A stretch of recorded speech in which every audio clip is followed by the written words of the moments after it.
Are Forex scalpers illegal? Brought to you by ForexBlacklist.com. There are many Forex brokers out there who have labeled using Forex scalpers as illegal, and may also go so far as to freeze your account if they find out that you are, in fact, using a scalper to trade.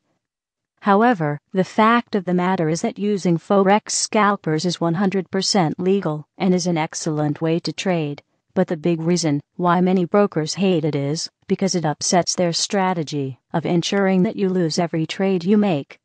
Brokers that are in the market against you will often ban their use of scalpers by people on their system simply because it will be hard for them to get into the market against you and make a profit. For people who are new to Forex trading, scalping refers to a method of trading which requires quickly opening and then liquidating positions.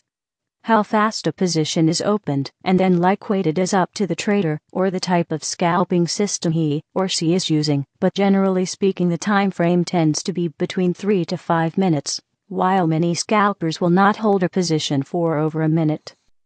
It is important to understand that all Forex brokers are different. There are various types of brokers, which can broadly be classified as dealing desk and no dealing desk, NDD.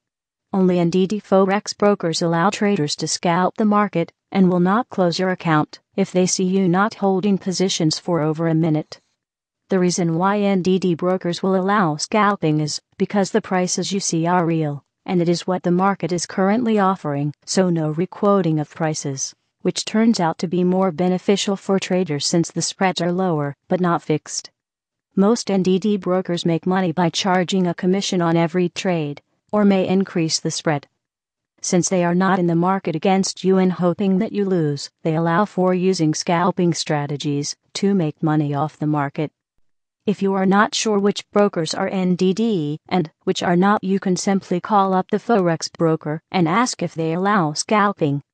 Many Forex brokers online who are trading against you will make it clear that they do not tolerate scalping and will freeze your account. That way you know for sure that they are not NDD brokers. Choosing a reliable broker is only one of the many steps to Forex profits. Another important one is choosing a strategy to use. 95% of the strategies being unprofitable, you should check ForexBlacklist.com to see which you should avoid and which are relatively safe.